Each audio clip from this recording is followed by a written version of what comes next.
I just want to start off before my slides get put in to talk about the fact that the closest I've ever come to sailing is working at the Eggertown Yacht Club in the restaurant. 1987, very fun. I saw some gorgeous ships go by, and I was always in awe, but I am still very limited in my sailing skills. In fact, yesterday at a panel meeting, someone said they're the worst sailor, and I'm actually definitely in that category. I am the worst sailor. But I am open for lessons. I live in Boston, and so anyone who wants to come and train me and can deal with some real problematic sort of understanding of the wind, I'm looking forward to that meeting. So in talking about sports psychology and how it applies to sailing, I'm going to rely on you to extrapolate on what I'm saying and apply it to your sport. And in doing this presentation, I started to think about it. I was reminded of a conversation I had with a colleague of mine, Steve Durant, in Boston, and he was telling me about a study of fighter pilots, jet fighter pilots. And I went and looked this up, and I found out the study was about 100 jet fighter pilots, and they were trying to identify what made these 100 pilots so elite. And they the military is very thorough in their research, and they went over lots of different variables, and they couldn't find much at all. But what they did find was the one thing these guys had in common was a very strong relationship with their fathers. I thought that was fascinating. The role of a mentor, a close person that's got their back, and that the qualities of these fighters were that they were highly self-confident, and they did not give way to heavy levels of introspection. That would rule me out. Highly neurotic overthinker. So in a way, this became sort of a way for me to think about, well, what are we trying to cultivate in our young sailors in terms of performance? And the other part of this presentation is how do we keep people engaged in sailing? And I actually think the two are very linked. You give someone the best opportunity to perform well, you're also going to give them the best opportunity to stay engaged and enjoy the sport. Okay, so I'm going to talk a lot about these principles of sports psychology, how to cultivate good performance, and also create an environment where kids want to continue to play, and also adults want to continue to participate.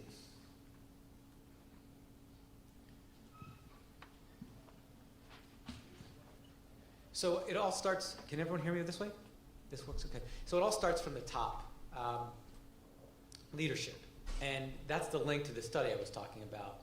These fathers that played a critical role in the relationship that these fighter pilots had with flying. What are the qualities of great leadership? And what are we trying to do? Every organization here, your teams, your organizations, all the programs that you guys run, it all depends on the quality of that leadership on the top, okay? This has been talked about throughout today and yesterday in my observation of some of the conversations that have been going on about this important quality. The leaders have to be passionate about sailing, just like the presenters were today. I mean, that's the one thing. I don't know anything about sailing, but I like those guys because they care a lot about sailing. You can tell they live and breathe it. It makes me want to learn how to sail just watching that video. Okay? That passion for sailing is critical. The other piece that I think is very critical, particularly for the younger populations, is caring about the kids. Now, I think that, and people might disagree with me, you might be someone that knows a little bit about sailing, but in your education, you love kids. You're going to get those kids to come back and play and sail the next year. So it has to be that winning combination of passionate about sailing and passionate about kids. You get a thrill of every kid, all their quirks, all their different ways of learning, and they feel welcomed every day that they come to sail in the morning.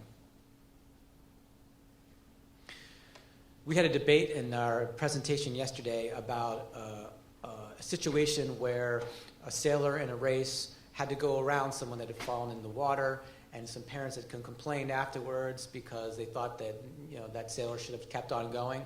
And this was a challenge for the coach to deal with. And one of the things that was so critical in all of this was a conversation about integrity and about ethics and about the importance of having strong values as a critical key component to being a good sailor. And this is important too as leaders. what are the 2 to 3 to 4 values that you celebrate as a leader, as a coach, in teaching your kids? Integrity, resilience, compassion, and how do you communicate that throughout your entire organization? How you coach and work with your kids every day. This is the key. This is the glue that holds everything together, because there's so much competition, there's so much lure into the outcome that you lose that perspective of what it means to be a good person and a good sailor. Not every kid is the same within the same age group, but then in between different age groups, some of you that have been around this sport for a long time understand how kids learn in different levels as they grow from one age to the next. This is something we talk about in our book. It's something that I think is very important in terms of understanding how to motivate, how to reach young people at different ages. Particularly for adolescents, they do not like sarcasm. They do not like indirect communication. They like adults that understand where they're coming from. They can see you clearly. They don't have to guess about what you're thinking. You're very clear about what you mean, what you're about, and your communication with them. You're also willing to adjust. Sometimes the boat situation or the program situation requires that you be flexible. It's important as leaders to be flexible so that you can help the broad population of people you're working with. We often talk about this with coaching, that yes, coaches are the leaders and they're the decision makers, but when they engage their players, when they engage their sailors in some part of the decision making, get their input, you're getting a certain level of buy-in that you would not get otherwise. I did a study in my graduate school training on the relationship between coaches and players, and I was very interested in seeing how coaches influence players to help them become better people. And I covered a lot of different coaches, and they had various different personalities. There wasn't any two coaches that were the same. But the one thing they shared in common was a consistency with who they were. Some were funny, some were intense, some were quiet, but each of them were in the realm of who they were. And all of you have your different styles. You can't be someone that you're not. You have to stay in with who you are and your personality to be able to reach the kids most effectively. Okay, let's get to the performance piece. I want you to actually sit back and do a visualization exercise with me right now, okay? If you feel like it, close your eyes, relax, don't fall asleep on me, and think about one of your best sailing moments, okay? I'm just looking at these slides and watching these boats going by and water splashing everywhere and people are running and all over the place. Think of that moment, whether it's a race or a difficult situation, where you were sailing at your best. Everything was clicking. You were at one with the ocean and your boat. What did it feel like? What did it smell like? What were the sounds? What were you thinking in your head? Who was around you? What was the feeling of chemistry that you felt with the other people on your boat? Feel that feeling. Feel like you could actually be on the boat right now. Okay? Now I want you to slowly open your eyes, and I want you to sort of throw out in your mind what were some of the feelings that you had when you were on that boat in that peak performance moment. How would you describe it? What adjectives would you use? Exciting. What's that? Exciting. Calm. In the zone. In the zone. Free. Carefree. In control. Joyous. Connected. This is great. What's that? Floating. This is what the top level performers, Olympic level performers, say when they're having their peak performance moment.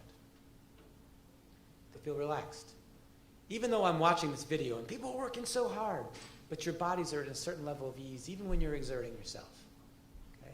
I think about the example of someone taking a foul shot in basketball.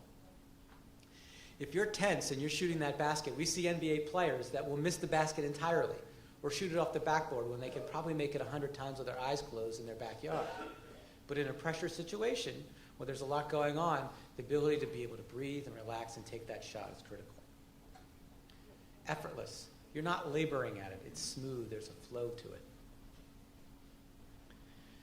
focused in the moment. This is probably the key sports psychology message that we have.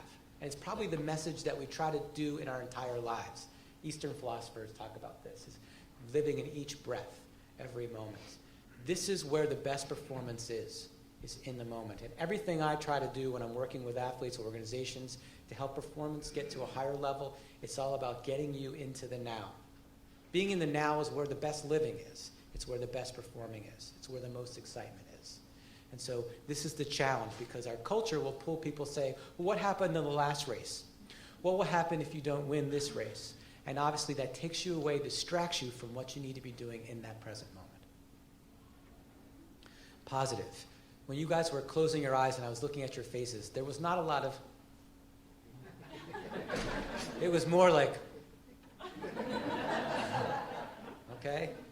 These are positive images and emotions that you're feeling. We want to try to celebrate them and fill ourselves with those feelings and moments. Confidence. You've been there before. You've dealt with all different kinds of weather. You've been prepared. Okay? You can handle anything. You're trained. You're ready for this moment. Fearless. To me, this is the biggest problem I see in my work with athletes. I do a lot of work with athletes at Harvard over the last 10 to 15 years. And the fear of failure is the number one cause of problems for them. Okay? How do we liberate ourselves from fear? Now, when I see people going and there's water splashing all over you and you can see this big wave, I look at these faces and they're like, bring it on, right? They're not afraid. They're going for it. I mean, whatever you're doing when you guys are doing this thing, whatever that is. What's that called? What's that? Hiking. That's very cool looking stuff. It looks scary to me, but when I watch the people doing it, they're just like, yeah, you know? Okay? Someone mentioned in the zone. I think about, and this dates me, but Get Smart. Do you remember when he had that like cone of silence? You know? Everything kind of slows down, it's quiet, and you're just in that focus. Someone talked about the movie For the Love of the Game. I don't know if you remember that movie with Kevin Costner. He's on the mound. I think he says something like, remove the mechanism, or he says something like that. And all of a sudden, all the noise and cheering just gets quiet. And all he sees is like the catcher and its mitt and no noise at all. You just get that focus, okay? This is what we go for as athletes. This is what we try as psychologists help people get to this moment. We don't always get there, but we try to get as close as we can to being there. So what are the skills that we use as psychologists, okay, sports psychologists use to help people get to these places? I'm just going to rattle through these so you have an information about what they are and how they might work. I would argue that many of you who are good coaches do this intuitively anyway, okay? That you do a lot of these skills on your own. First is setting goals, okay? One of the ways you can build confidence in a sailor is by giving them small little steps that they can check off each way. I'm getting better, I'm getting better, I'm getting better, I'm getting better. I can track it over time. Wow, I've seen the improvement from when I started this summer to when I ended. Okay? This is where I was, this is where I am, these are the steps I took along the way to get there. Very effective way to build confidence. When you guys are out there on the boat, there has to be a balance between strenuous effort and being calm at the same time. What is your peak level? Some of you are like me and need to calm down when I'm out there performing, because I get really revved up and that doesn't help me. I need to be able to find a way to calm down. Others of you need excitement to get going. You're more sleepy. We each have to find that proper level for us for that peak level of performance. Concentration. There's an exercise we do with a lot of athletes. It's called concentration grids. And we ask them, we create a grid of 100 numbers, and we ask them to go, and they're disorganized over a page. And we ask them as quickly as they can to go and check from 1 to 100 in about 2 minutes. How far can they go around other people? Okay? And then we say, okay, what strategy did you use to get there? So now we're going to do it again. This time we're going to go and compete with everybody. Okay? And you're going to have to raise your hand and tell everyone how far you got. So there's competition, there's a little stress that goes in there, and then people do it again. And then we do it another time, and we play really loud music, or we have someone around there that runs around people and insults them while they're doing this. You can't sail, you're awful, you don't know the wind, or whatever. And this is a way that creating strategies about helping them focus under pressure. Visualization. How many of you, after you did your visualization, felt excited about sailing? Okay? That means you're doing something right by your visualization. The diver, I was a diver in high school, Greg Louganis, talked about using visualization on days when he didn't dive. And he said sometimes that was even a better practice than actually going and practicing. The beauty of visualization is that your practice is perfect. Okay? You can go out in the water and you're screwing up and all things don't go well, but when you visualize, everything goes exactly how you want it. So it's a perfect kind of practice that can build confidence and help you see what you're doing when you're out in the field. I had an experience as a lacrosse player in college. I was on the wing. I'm from Baltimore, of course. We had played lacrosse. And I was on the wing, and I saw myself, before the whistle blew, fly in and pick up the ground ball and scoop it up and go down the field. And as soon as the whistle blew, whew, I picked up, and the ball went exactly where I saw it. I picked up the ball in my hand. I was like, oh, I can't believe this happened. It's almost like I was shocked at how the power of this, if you see it first, you can do it. Okay? Michael Jordan's been quoted as saying, I never get nervous about taking a last-minute shot because I've already visualized myself making it. Okay? So the power of visualization is very important. And lastly, if we're a high-achieving family, which most of us are here, okay, there's a lot of critical conversation that goes on. There's a lot of, I didn't do that well, I screwed up again. This kind of language is erosive, corroding to the athlete, to the sailor. Okay? We want to be able to fill our thoughts with positive thoughts and images. And when we have negative thoughts, we need to find quick strategies to release them out in the water, let them go out, so you can then focus again on your job. Part of our jobs as coaches is to understand the language that our sailors are having with themselves that we can't see. How do you know what these sailors are thinking? So what did you think about when you were on the boat, when that thing happened? What did you say to yourself? Oh, I screwed up again. Here we go again. You know what? I think there's another way for you to think about that. This is an opportunity now for you to do it differently. Okay? So when you're in that situation again and it happens, I want you to embrace this challenge and try that thing we've been working on in practice. Okay? Get excited about the opportunity to reframe the mistake or the challenge into an opportunity. Okay? This is what best performers do. I would imagine that Hall of Fame sailor that just came up and talked, this is a guy that doesn't dwell on his mistakes. He thrives on them, and then he learns how to adjust and go to the next level.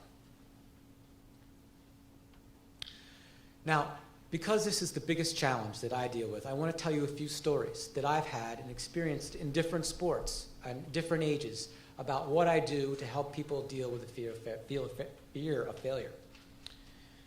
So I want to talk about the dilemma that some of you might face, and I talked about this yesterday morning. In some of the athletes, I see this a lot at Harvard, who've been so good at what they've been doing at every level that they've never faced adversity really before. They've been the best soccer player, the best lacrosse player, from one league to the next, and to the next level, to the next, always a star. And then they get to the Division I level, and they're average. In fact, they may be riding the bench for the first time in their lives, and they have to battle, and they become a puddle because they don't know how to deal with it. Okay? So one of the jobs, I think, is for sailing and for cultivating these young, talented athletes is to normalize failure, is to give them opportunities to deal with adversity, put them in competitive situations where they don't always win all the time. The analogy I heard the other day was having kids not only race against their own age groups, but race with and against adults. So they don't win it all the time. They learn from other people, and they have that experience to be able to be resilient. I'm from Boston, and I live in Boston. I'm from Baltimore, so I think it's a 1975 or 76 World Series, I can't remember what year it was, where Carlton Fisk is about to go to the plate, and they're down by a couple runs, and he's really nervous. It's Game 6 of the World Series against the Reds, and he's kind of going over to the plate, he's getting ready. He's just feeling uncomfortable, and Pete Rose walks up to him and says, you know, who's on the other team, he says, 1975 World Series, Red Sox red, isn't this awesome? And he said that just helped him relax. All of a sudden, he just got in the moment, and then he had that great home run, you know, the thing that he did.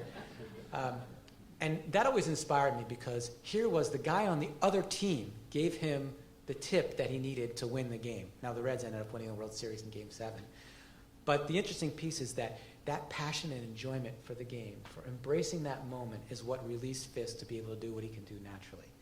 We need to create environments where kids feel and sailors feel that feeling of just joy of competition.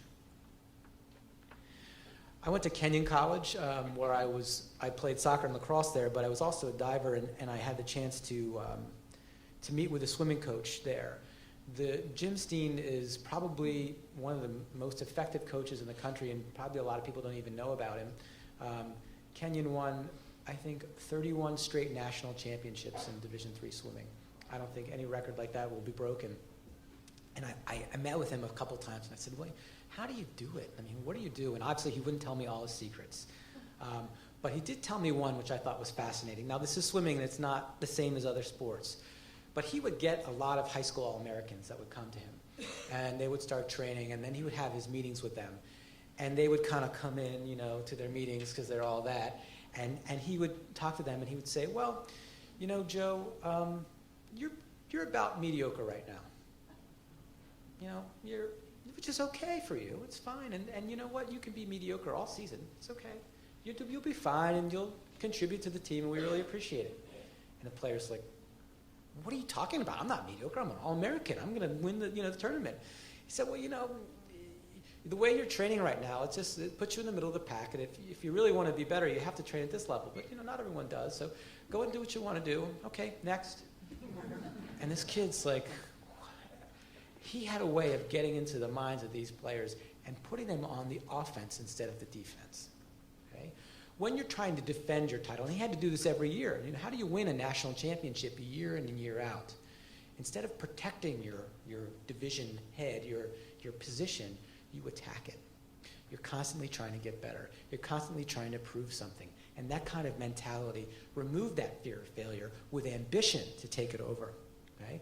So put people in a position where they have to attack as opposed to defend. So I went to this school in Baltimore, Gilman, which is a big lacrosse school, and there's a lot of pressure around performing well. I mean, we had this sort of faculty that filled this big hill up, and they would look down on us and they'd watch us play in their top hats and umbrellas and just be like, our generation won, how come you're not winning, kind of thing. And so it wasn't a lot of fun in some ways. But one season after I left, there was a new coach, and the team was kind of underperforming. So they brought in this other guy who had been successful in the past. And the new coach was a little threatened by him, so they put him with the defense, and this guy was an offensive expert. So he met with the defensive guys, and he pulled them aside and he said, look, guys, I don't know a lot about defense, but you all seem like really good athletes, so what I want you to do is I want you to play as aggressively as you possibly can. I don't care if you get beat. I don't care if we lose. I just want you to go for it entirely. And after that conversation, the team never lost a game. Okay? He gave them the permission to fail. He gave them the permission to just go after it. And whatever happened, he was going to be proud of them either way. It's the kind of liberation that these young kids needed because they had the ability, but they had such an imposing pressure from above that was keeping them in the way of performing. A little heavy on the Boston stories, but having experienced in Boston what happened with the marathon, and I'm sure some of you here have been affected. It was devastating for our city and in some ways for the country. I really do think that played a critical role in what the Red Sox were able to accomplish last year. They were definitely a talented team. Were they the most talented team? I'm not so sure. But what they were is they had this higher purpose in playing.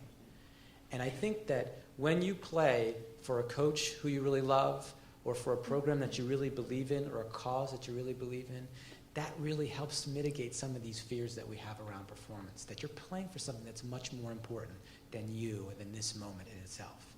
And when you engage your sailors in programs and saying, we're a part of a tradition here, we're part of doing things a certain way, we're part of raising money for a certain fund we believe in, that helps mitigate some of those challenges that get people too in their heads and too negative when they compete. So one of the goals in terms of helping people be great performers is helping them be resilient. And one of the things that I talk a lot about here is what are your values? And in different age groups, there's ways of communicating this. And I just want to share how we do it, how I've done it. So I was a soccer player, and I coached both my children in playing youth soccer. And in youth soccer, with kids that are preschool, first, second grade, this is what I tell them is important in playing soccer. Have fun, be safe, make friends. That's it. When the game's over, and I say, what are the 3 most important things to playing soccer? And I quiz them, and they have no idea, and they're like throwing balls, no one's listening to me, and I keep drilling it over and over again between every practice until someone finally starts getting it, and then everybody knows it by the end of the season. I ask them before the game, and I ask them afterwards. After the game's over, whether we won or lost, I pull them all together, and I say, what are the 3 most important things? Okay? And then I'll say, was everyone safe today? Well, yeah, I fell, I skinned my knee, but I'm okay. Great, okay. Did everyone have fun? Yeah, what was fun? Scoring goals, falling down, okay? Whatever it was, these kinds of things get the kids engaged about what I care about is most important. Now, they'll tell me what the score is. They'll tell me who won or lost. And I'll be like, oh yeah, really? I act dumb, even though I know the score better than they do, because I'm so competitive.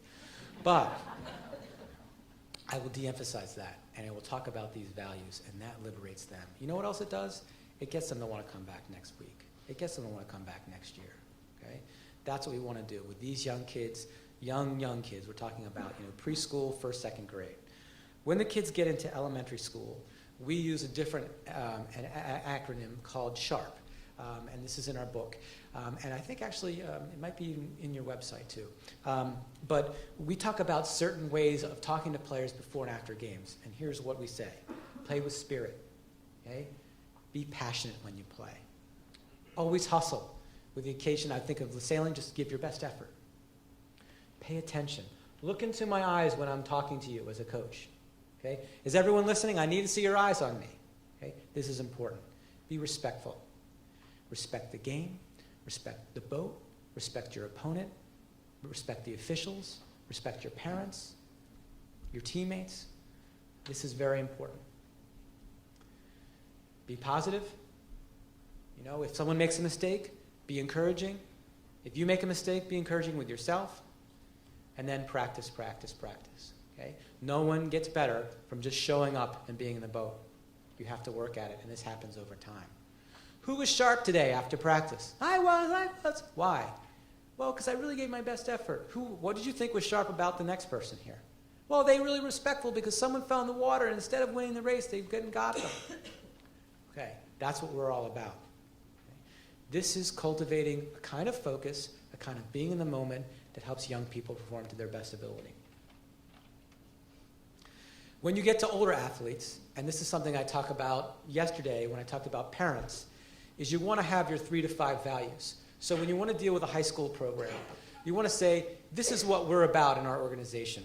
We're about integrity, resilience, and dedication. Okay?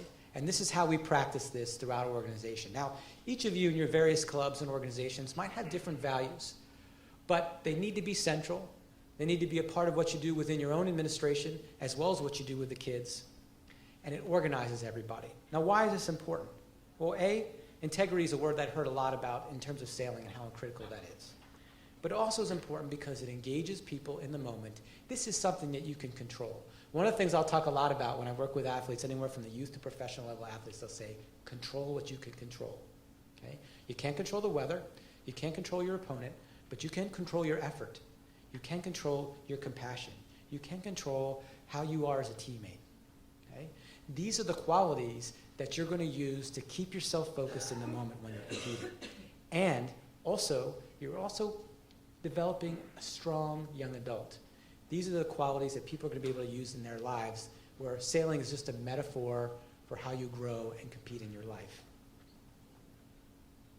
Now let's talk about who we're dealing with, okay? Different age groups. What does a healthy 6th grader look like? We talked about this yesterday. I want to review it again quickly. What are the 2 most important things you want to see from an elementary school kid, a 6th grader? One is a sense of competency, agency, and 2, friendships. Okay?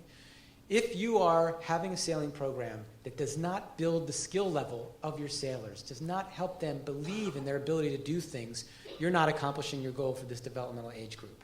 Your job is to reach every sailor in your group and help them improve. They don't have to be as good as the next person, but they need to see that they're mastering this skill of sailing at a certain level that you believe is necessary.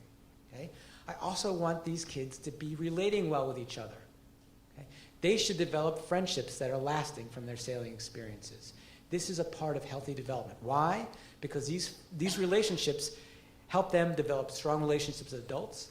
They help them be independent from their parents. It is critical. And when I do therapy with people and I work with kids, I want to make sure that they have these two qualities. If they don't have a bunch of friends, if they don't have something that they feel good about, then there's something off there, and we need to work on those skills. It's really important that sailors have multiple interests. I get concerned when an athlete at any level in any sport is only about that sport, or an academic that's only about one subject at a young age. It is not healthy, in my opinion, to be putting all your eggs in one basket as a young person. We want to be versatile. We want to have a strong foundation so that we can be growing and doing different things as we get older. Okay? I have a big problem with specialization in athletes across the country. I'm seeing it in all sports. And I think what's happening with this is that we're seeing athletes that are highly skilled but very inflexible. So they can do certain skills, but they don't have those intangible qualities that a multiple sport athlete has from working with lots of different athletes and coaches in different sports, using their bodies and brains in different ways, so that they don't have the ability to adjust in more competitive situations. We want kids to be versatile from a young age so they can have various experiences to grow. We want kids to be able to tolerate frustration. Part of your job as their coach is to help them deal with setbacks, help them express it, and then move on. We have kids that are screaming or, punching the boom or something like that when things don't go well, or getting punched by the boom. That's actually not in their best interest. We want to help them learn how to deal with failure, to normalize it, and then to be able to move on. Another really important piece here is, and I talk about this a lot, maybe the best example is this friend of mine who's the assistant women's soccer coach at Harvard. He travels all over the country and recruits, and he said, Richard, he said, the best soccer players at 11 and 12 years old are never the best ones at 18. Okay? I am sure you guys must see that in your boats. Some kids that are just really good, they get it early, and there's other kid that's in the back of the boat just sort of goofy, and they don't know what they're really doing, and that's the kid that ends up being the really good sailor. Because something happens over the winter, it clicks, they get it, they get into it, and all of a sudden, they're the ones that take off, and the one that really got it earlier burns out and wants to do something different. Okay? So we've got to keep everybody engaged at this group. Okay? Don't get caught up with the most talented at this stage. Don't get caught up with the brightest or the most coordinated. Make sure that everyone is getting an equal time from you, because you never know who those players are going to be, the ones that continue to go on. So how does this translate into what you do? Competition is second place. What does that mean? It means that, yes, everybody keeps score. But your job as a coach is to think about what are you teaching them. And to say, yeah, you won, you lost, but you guys really did well in managing this challenge. Okay, that was what we worked on in practice, and that's what I'm really happy about. Or you know what? That was a really difficult boat you went against. They were yapping at you, and everyone kept their composure. I'm so proud of you. Yes, you lost, so what? You really were the kind of person that's what we want to be doing, particularly at this age group. If I were to give you all 10 items to remember, 15, 24, 39, 27, how many do you think you would remember as adults?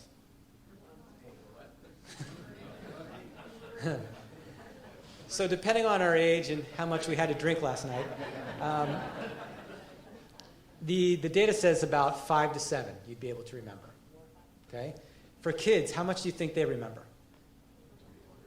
2 to 3. 2 to 3. Now take a little anxiety, sprinkle that over them.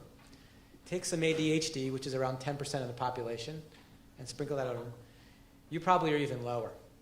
So how many of you are guilty like I am in giving instruction to kids? Okay, when you get in the boat, then pull this rope, then go over there, and then you stand there, and then the kids are looking at you like, right? Keep your instruction brief, okay? They do not remember much, and they also have different styles of learning. Some people need to hear it, some people need to see it, some people need to do it. You do those 3 different areas, you're going to capture everybody. Keep it simple, model it for them, and let them do it in pieces instead of giving it to them all at once. In lacrosse, as a sport that I think about when I'm working with shooters, we'll talk about this one shooter maybe who's hitting the pipe all the time. And what the shooter is saying in his head is, don't hit the pipe, don't hit the pipe, when he shoots. But what does his brain hear? Pipe. Ball goes to the pipe. Okay? So instead of focusing on what they shouldn't do, focus on what they should do. Hit the open net. Okay? When you're giving instruction, a lot of times we help identify what's going wrong with our sailors, what they're not doing. They're not doing it right. You're pulling the jib too hard. Is that right? Is that a good language? Instead of saying, let it out slowly. Let it out slowly. That's it. Let it out slowly. They learn better that way. We learn when we follow directions when they're framed positively. Your job in dealing with a huge level of variation in talent is to give everybody a role. Why do people come back? Not because they're the best sailor, but because they feel valued. Okay? Your job is to make sure every sailor and every person in your organization has a role that they feel like is critical to the success of the organization. And it's not reliant totally on talent. Okay? So what can people do? And put kids in different situations. Like I said before, because talent varies so much at this age, you want to have everyone play lots of different positions in a boat, okay? So that they learn all the different roles. You don't want to sort of corner them in one role because they might change over time. Let's get to the high school age. Want the kids to have a sense of identity. I'm a sailor. I'm a sailor, okay? That's important for an adolescent to feel. Who am I? What do I do well? I'm really good at math. I'm really good at sailing. And actually, I can do both because there's this organization where we teach math and sailing. That's a very excellent program. This is part of who I am. I'm not so good at basketball. English, But math and sailing, those are my things, okay? And this is important. I feel like the parents of this generation raise their kids to feel like they have to be great at everything. It's not the case, okay? Part of what happens when you're developing is you start to learn what you can do well and what other people do better than you do. That's okay. That's a part of life. And in fact, because we try to give trophies to everyone and everyone's a champion, I think that doesn't set kids up well for life, okay? This is a stage where they begin to have that separation, where their bodies are really starting to mature, their brains are starting to mature, and they're seeing that separation. And that's okay. That's not a problem. Coaches are critical at this stage because athletes don't want to hear it from their parents anymore. Okay? And I was joking that it started early for me. My son was 7, and he told me not to watch him so carefully when he plays soccer. Okay, I was like, ooh, I wrote a book about this. Jeez. Yeah.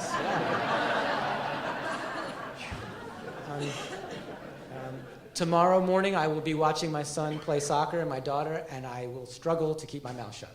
Okay? It's just part of who I am. But kids need good coaches, and they need to have that bridge person to adulthood, and that's these mentors. These are you people out there. You're working with the kids to help them feel connected to someone that's looking out for them, that's giving them support, giving them advice, because they're trying to figure out how to do it on their own. Okay? That's what this age is about. So when you send someone off in a boat, and you trust them, and you say, you got this, you're doing huge things for their development. Okay? That's a gift that you're giving them. Obviously, you don't want to give them that gift if they're not ready for it. But they will be so grateful for you to say, you believed in me when maybe my parents didn't, and I started to develop confidence in doing things on my own. Critical for their development. I heard about summer romances, and all that stuff happens on the sailboat in your programs. And also the texting thing I heard yesterday about all people using, 9% of people using their phones when they're having sex. I just couldn't get that out of my mind either, but anyway. Do they do that when they're on the boat? I don't know. But obviously the issues around hormones can be really influencing in terms of what you're dealing with these kids. That it's not just about sailing, they're also developing their relationships. They're learning about, some people might have their first romantic encounter in the summer on a sailing program. These are huge events for these kids. It may distract them in terms of what they're doing. You have to understand that's a part of their experience. and that this is a place where they can actually learn about this and learn about themselves. It's not necessarily a bad thing, but it can make them very distracted. Abstract thinking is something that happens for adolescents. They start to think about thinking, and the reason why this is so important is because with the awareness of what things mean comes some anxiety, particularly for smarter kids. They're more vulnerable to get anxious and depressed because they understand, geez, if I lose this race, maybe mom and dad will be disappointed, or I won't get that college scholarship, or I won't be able to make the boat for the next race. Okay? You start to understand the implications of things, and with this comes some anxiety. So part of our job in dealing with this group is helping to mitigate some of that anxiety and to simplify things for them. Greater need for friendship because they're starting to pull away from their parents, and a greater capacity to manage their emotions. Okay? Dealing with frustration, dealing with failure, they should be at a higher level at this age. The last piece here, and this comes back to my example working with Harvard athletes, I don't want to see athletes that have been in your boats that have never failed before and then get to college or the higher levels and then they make a puddle underneath themselves because they're so nervous, okay? Or they give up, or they find some excuse, which is sort of sadly what I see. I don't want to play this sport anymore, the coach is not so good. The equipment's just weird, it's changed, and all those kinds of excuses are a fear of really facing adversity. We want people to have that experience, we talk about in adolescence, to be disabused of their narcissism, okay? It's not all about them, they're not always going to be the best. How do they deal with competition? Tom Brady, who's from California, always talks about his ability to compete because he was the youngest of 4 siblings. His sister was an All-American softball player, and he was little Tommy. Okay? So he was the backup quarterback at Michigan and then won the job. He was the backup quarterback at the Patriots, and he won the job. He likes that kind of competition. He's ready for that. We want our athletes and sailors to be in a similar situation. Some tips to work with this group. This is an age where you can start putting people in the position where they're best going to be successful. Some people are better at some things tactically, strength-wise, whatever their roles are in the boats, and to put them in those best positions so they can start identifying certain roles for themselves. Because this age group gets overwhelmed with thinking and the implications of things, you've got to simplify things for them. One of the things that Bill Belichick does well with the Patriots is that he prepares them in such a way, there's so many things to think about in a football game, but he says, I want us to think about doing these 1 or 2 things when we're out there today. And he makes everyone understanding what their specific role is, and that reduces a lot of anxiety and increases focus. So simplify roles for kids when they're on the water. Celebrate failure, okay? Make it a part of the experience. All right, we didn't get that today. What did we learn? What would we have done differently? All right, yes, that's great. Hey, you know what? Pull some of us aside. Yeah, you wiped out there, but it was great. You wiped out with passion. Now we're going to figure out the next way to do it, okay? So the kids aren't afraid to fail. I think a lot of times we forget about the importance of celebrating good things that when they happen. When someone does something well, either tactically or even from a value standpoint, where they really have done something that you want to celebrate, don't miss that opportunity to let everyone know that's what we want to be doing. Now, don't want to overdo praise, but you really want to be able to let kids know when they're doing what you want them to do. They don't have enough of this in their lives. They're too critical, their families are critical, their schools are critical. They need to hear those moments when they feel good about themselves. And remember that, I joke about this, kids that might look like 18, they have the bodies of a Maserati but the brains of a Pinto, okay? All this power and ability, but not the capacity to know how to deal with it. So even though you look at this person that's a strapping young 18-year-old woman or man, they still are developing. The dorsolateral prefrontal cortex of the brain, which is executive function, organization, is still developing into the mid-20s. Okay? So these kids are a work in progress. You're still teaching them when they're graduating and going into college. How many people believe boys and girls are the same? That you should coach them the same? Okay? I learned this the hard way when I was coaching diving and co-ed for the first time, and I could yell at the boys a certain way, and they could keep going. I yelled at the girls, boom, tears came and practice was over. Okay? So what are some of the differences that we know from research? Boys are typically more aggressive. They can be a little bit more confident at times. Girls are much more team-oriented. They're easier to coach. They're better listeners, okay, I find. Now, the difference with girls I found also is that if you make it too democratic and you open the door for everyone to express themselves, that can be a problem. So you got to let them express themselves for about 30 seconds and then you wrap it up and you move on, okay? Girls will care more about their friendships than they care about whether they won the race or not. Okay? And I've seen this examples in field sports where a girl will have the ball, let's say in basketball. Someone's passed her the ball, she's standing right under the basket for a perfect shot, and she starts to look around.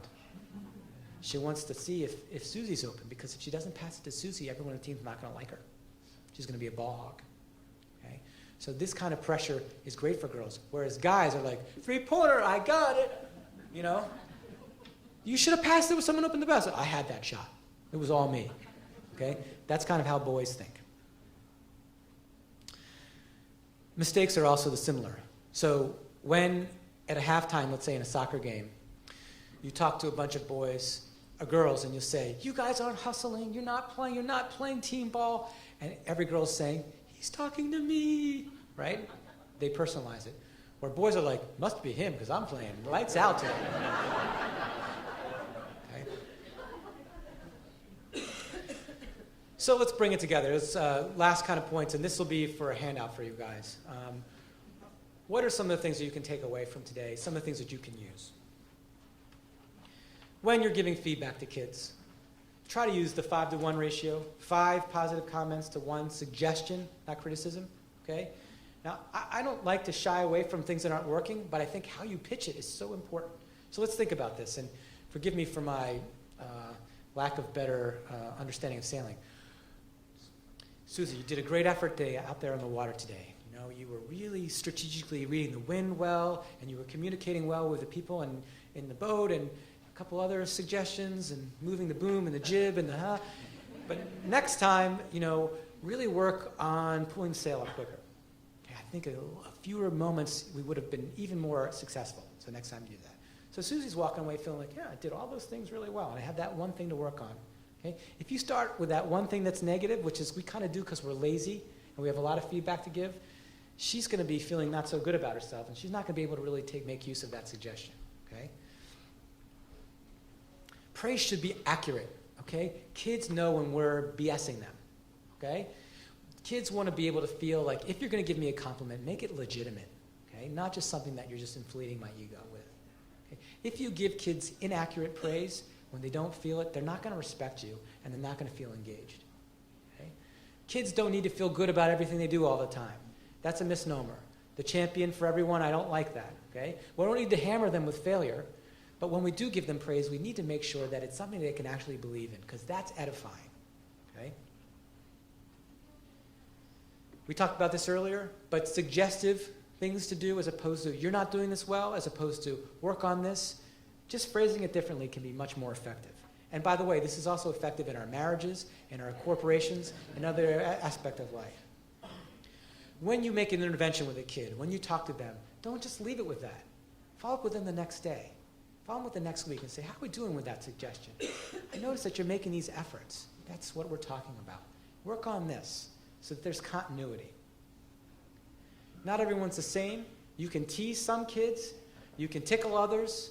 You can be serious with others. You have to be able to read your different constituency and know how to motivate them. I think this is the most important thing that I've heard today and this whole conference is how passionate you guys are. I think that's the thing that's going to make sailing survive over the years, is hearing stories about your love of sailing and your modeling of sailing. It makes me want to sail, and I don't know anything about sailing. Okay? So I'm around you guys, and I'm hearing how tickled you are about this, and the moment when you're at the boat and you're having cocktails, and you remember that time when we, you know, that's exactly what I want to be hearing, and the kids should be hearing, maybe minus the cocktails.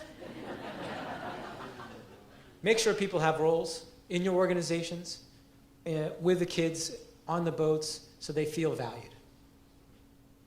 Remember your values. This is the thing that's going to help you when you get swayed by the competitive culture about win at all cost. You're going to be centered by, you know what?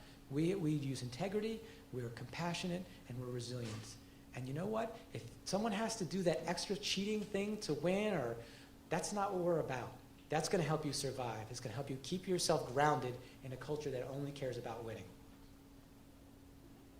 Make sure you understand who you're dealing with.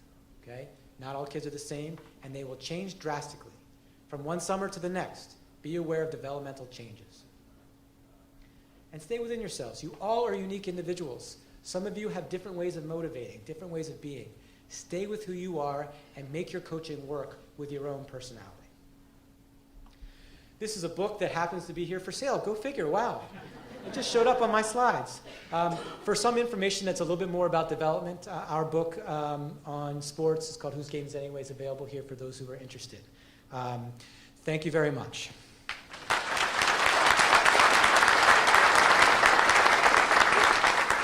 I left some time open, and I'm curious to hear your comments, and I might hand out the microphone.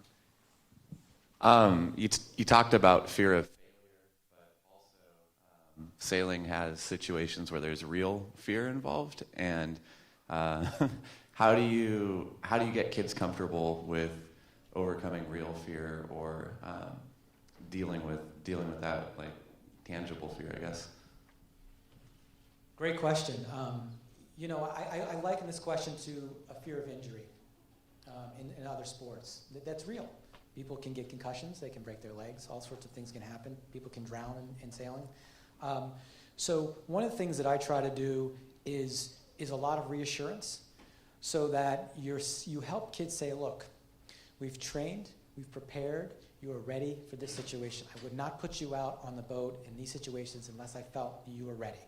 Okay? So you're the expert, and you're letting them know. Now, you might make it hard for them to get to that level. Like my daughter wants to be able to swim in the pool. I say, well, sweetie, you got to be able to swim, 25 yards without stopping and without holding onto the rope. I really want to do it. You can't swim in the pool until you're ready. So you actually, when she gets there and she's earned it, she not only feels good about herself, but she's confident that she can handle it. So I think that creating goals for them, stages for them to get to that level can help them deal with situations. Now, when you're dealing with someone that's had a bad situation happen, where they're fearful, that's when you kind of think about talking to someone like me. And I can talk to the kids and say, look, this was a scary thing that happened. This is why it happened. This happens to other people. And this is what we do to deal with it. We develop our skills. We do our safety measures in these ways. We wear our what do they call them? Life jackets, thank you. I had only one martini last night, and that just did it to me.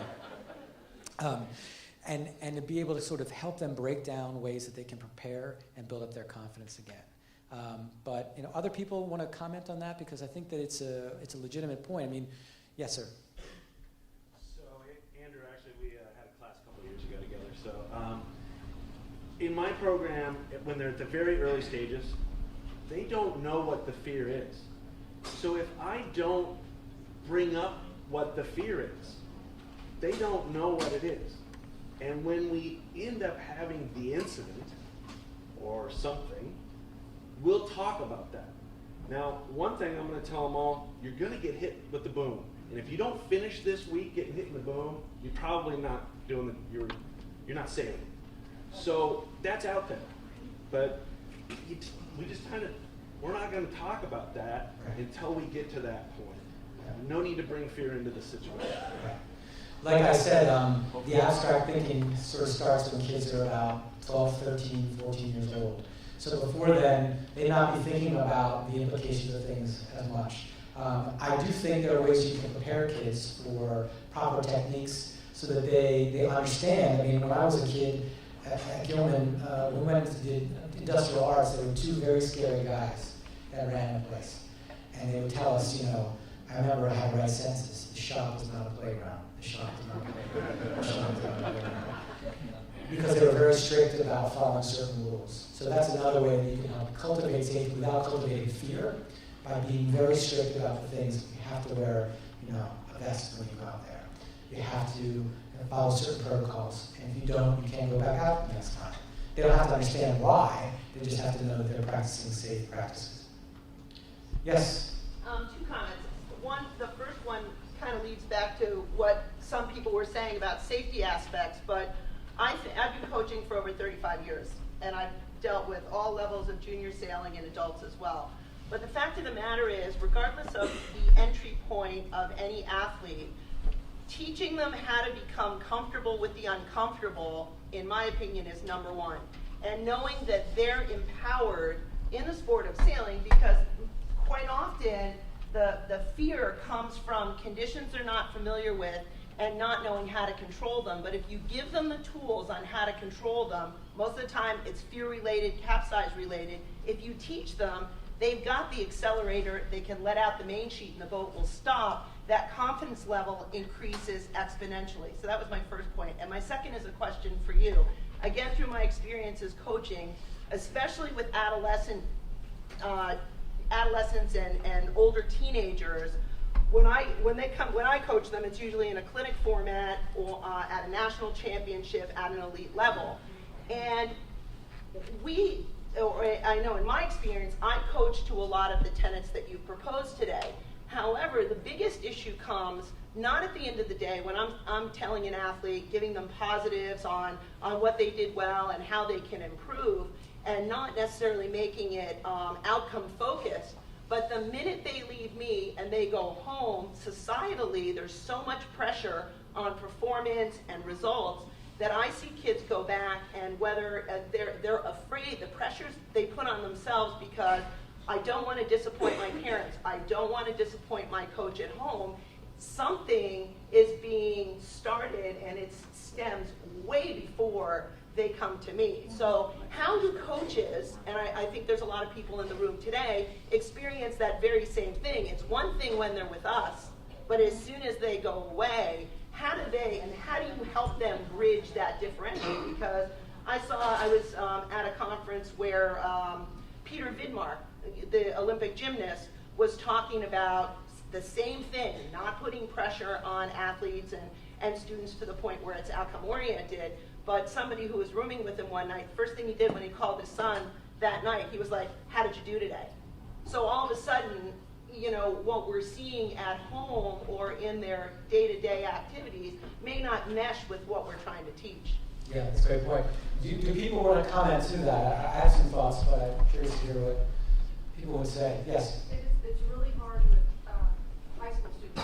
It's really, really hard to overcome years of negative reinforcement from parents or other coaches because they come to you thinking, I can't do this. And I spend a lot of time saying, oh, yes, you can. Yeah, I would say that one of the things that I think is really powerful here is that you might be that one force in their life that actually believes they can do. And that sometimes we can't do much about it. I mean, I'm a therapist and I see people once a week for an hour. How big of a difference am I going to make in 1 hour once a week? Well, I'm actually discrediting my own career. But that 1 hour is an opportunity for me to solely focus on this young person, hear what they're interested in, let them talk about whatever they want to. I don't judge them. I'm curious. I want to get to know who they are, how they think. I want to listen to them when they're sad, and celebrate with them when they're happy. And that alone can be very powerful. So yes, the culture is very problematic. I think the youth sport culture, in my opinion, is broken. And that we here in organizations like these that understand what kids need and give them the kind of feedback and nurturing that they need, that's gold for them in their lives. And even though they get a different message, when they go home, they still remember you in the back of their mind. And when they come back, they'll be like, that coach got me. And I want to come and see you and visit you because that was a great experience for me that summer when you taught me. So I do think there are other efforts that the organization can make. I know the organization is really trying to find ways to educate parents and to reach out to parents. And we had a presentation yesterday where we kind of brainstormed together about how we deal with parents and what ways can we kind of send messages in a preemptive way. I think that to me, the best thing the organization can do is do a lot of preventative efforts. Education to parents in advance about what you're trying to do, what you're celebrating, and what you want parents to do. And get parents on board before the season starts. And they're not going to follow the rules, I guarantee it. They're going to break them, and they're going to do the same things they do at home. But at least you have some movement against that, so you have a language and a way to talk to them when problems occur. So sometimes you do have to talk to a parent and make an intervention. But mostly I think that getting the message up front about what U.S. Sailing is all about, what you're trying to do, and get everyone to buy in can help fight the tide, which is considerable, I understand. Great point. Other questions, comments?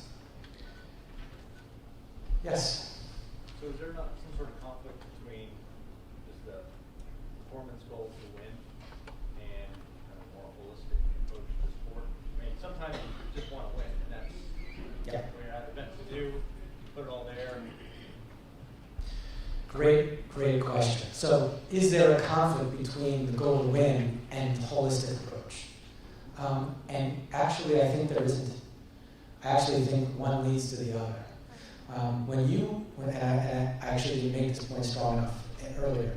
When you focus an athlete on saying, I just want you to control what you can control, I want you to be resilient, I want you to be a good teammate, and I want you just to give your best effort no matter what the circumstances are, that reduces performance anxiety and engages them in the moment, which is what we're trying to do with athletes. Engages them in the now. And I think if you do that, you're going to be most successful. I think you're going to be a better chance of winning than if you're worried about winning. You got to win the race. You got to make.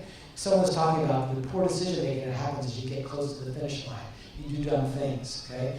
But if you're staying in the moment and you're just doing tactically what you've been trained to do in the way that you've been trained to do it, the outcome takes care of itself. I really firmly believe that. And I think that this sort of sportsmanship stuff gets kind of thrown in there, and everyone's just like, the competitive people are like, sportsmanship, that's like nothing. You have to be able to make these meaningful values that they can really stick to. And I struggle with this because I think that a lot of people are outcome oriented, and they really want to care about winning, and they can't seem to see that this approach really does work. But it really frees people up to engage in the here and now. So I don't think they actually go against each other at all. It's how you sell it. Yes?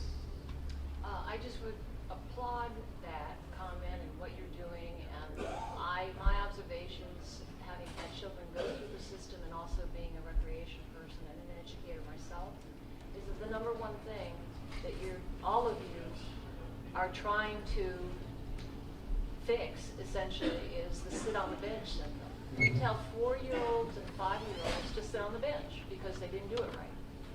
That's a huge thing to overcome, a huge thing.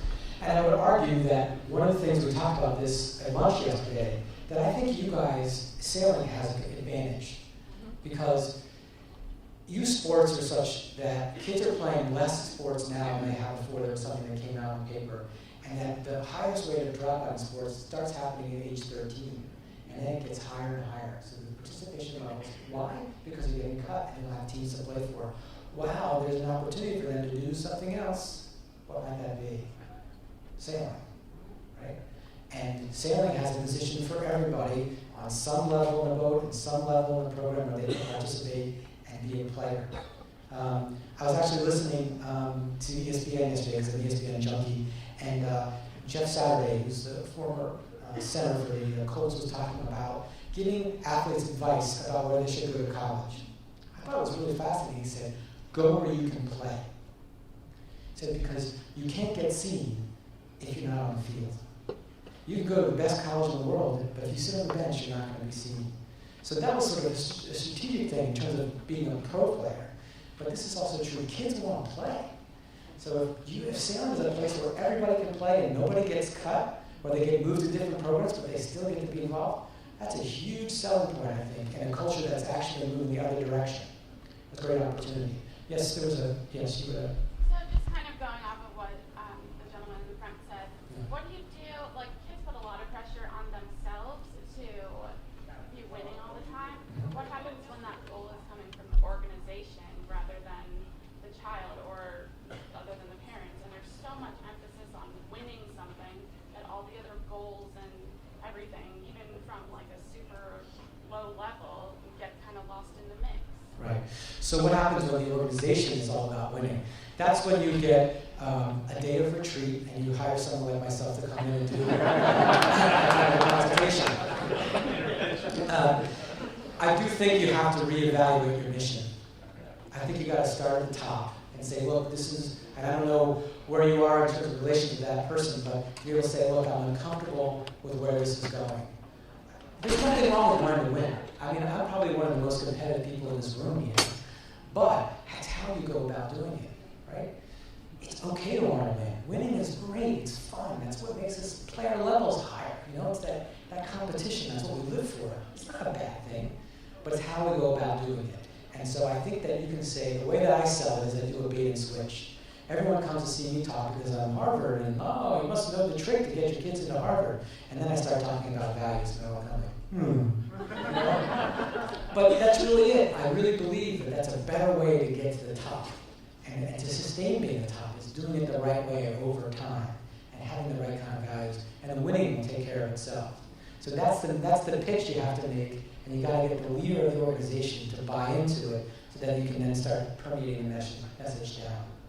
It's a great point. But I don't think it's a problem that organizations want to win. You don't have to feel guilty about that. That's normal. Yes, sir. So if I were a kid, we have an interesting thing in sailing where we have physical, kinetic movements that are prohibited. You often find several really good kids, even the ones getting trophies, using these things illegally to enhance them. They get in, they get their trophy, everybody smiles and claps for them. My kid looks at the video and he's like, wow, that guy just rocked the boat off the line, won the start. And I've already told him many times we don't do that. We sail cleanly, we hit buoys, we do penalty things. But then the next time they go right out, they're sitting right next to that kid, they file a protest. You know, what would you tell a kid on how to manage kind of unsportsmanlike conduct? So, I think that the question is, what do you do when cheating leads to winning? And the reality is, with the most competitive people that I know, they're constantly sort of on the edge of cheating all the time. And so it's part of that competitive nature. And so a part of me gets it. I don't want to squash that spirit in that competitive person, but at the same time, I do want to have learning opportunities and teach people lessons, particularly when they're younger. And I don't know if people have heard the story about Bjorn Borg. He used to smash his rackets when he was a kid, and his father took all his rackets one day and put them in a closet locked. He said, I'm locking your tennis rackets in the closet for the next 3-4 months. You can't play tennis, and if you ever do that again, I'm never going to let you play tennis again. And now Bjorn Borg was always like this. He never showed any emotion. And actually, that worked for him. Jack Nicklaus had a similar story with his father, storing his clubs. His father did the same thing. And he said he used that experience to help him perform better.